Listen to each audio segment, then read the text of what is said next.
it's funny, like Scott Rolen, obviously, I remember when he was playing, it was like, is this guy as good as Brooks Robinson? That was kind of the thought, where Brooks Robinson was the all-time great. Your thoughts on Rolen among the pantheon of great fielders? Yeah, well, I was working in Philadelphia when Scott Rolen got to the big leagues at 20 years old, and I've told you this before. I had never seen third base played that way. Every ball hit, he was sure he was going to get. He was sure he was going to catch it if it was anywhere between shortstop and the Rocky statue. He played third base with, the word I keep using is ferocious. Just devoured every ground ball, and then had this acrobatic athleticism where he could throw from any position. And you know these L.A. De La Cruz throws were running every night? Yeah. That was Scott Rolen. Every throw was true. And hey, the metrics back this up.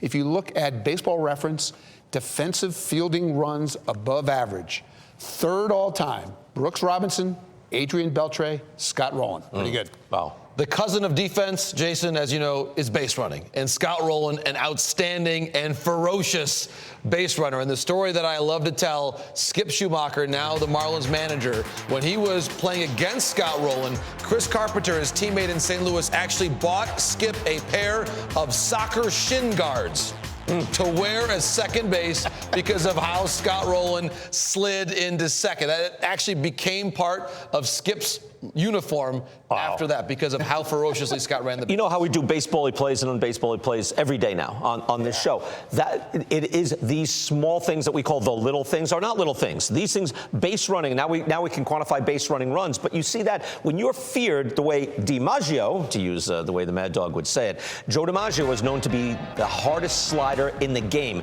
He would harm you if you were standing there in his way. When you watch games just in real time, JP, you see the difference it makes, guys who get after it on the bases. You do, and think about this example too, Brian. He took that ethic into the clubhouse and his teammates. And I spoke recently with Adam Rosales, who was his teammate in Cincinnati briefly, about how one time Adam overthrew a first baseman during a BP drill. And Scott walked up to Adam and said, "That's the last time you do that." and in typical Rolen fashion, Jason, you know this. It took one sentence.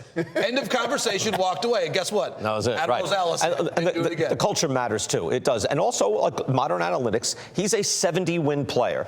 And that is just rolling in, so to speak, the base running, the defense, with a guy who had real pop. He was averaging 25 homers, 95 RBIs a year. And you're thinking, okay, well, that's really good. No, actually, that's great. It's not good. It's great. It's 70 WAR. 60 WAR is where you should be getting into the Hall of Fame. He's at a 70 WAR. So I think that's really affected the voting through the years, Jason, where you're like, how can we not put this guy in? Yeah, I don't think there's any doubt that modern metrics helped Scott Rolen 10.2% of the vote in his first year on the ballot, and then began to high jump over everybody. 3 straight years, had a bigger leap in vote total than any other player on the ballot. Obviously, analytics helped drive that. Yeah, and look, and render some justice to this. Like, yeah, when you put it all together, this is a great player.